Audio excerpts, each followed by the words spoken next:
I'm Jane Isay. I'm sitting here in my study surrounded by pictures of my family, drawings by my grandchildren, and books I've edited. 15 years ago I started writing books. I was interested in what makes the conflict and how do we solve it. My first book was about dealing with our grown children. I wrote that at a time my grown sons stopped answering my phone calls and I couldn't understand it.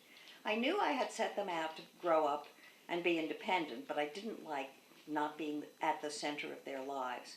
When you get grandchildren, it's even more complicated because you're not at the center of your children's lives anymore. Their children are.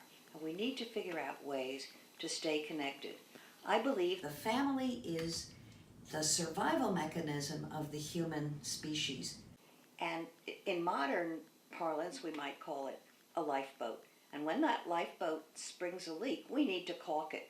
There are ways to caulk it. The trick of a big family of many generations is making sure that we have the perspective.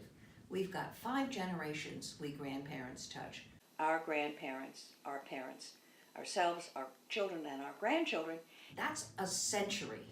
That covers a whole century. And we have so much to tell, and from the children and the grandchildren, we have so much to learn. We need to figure out a way of minimizing the conflict and maximizing the honesty, making sure that we are communicating fully and deeply with each other.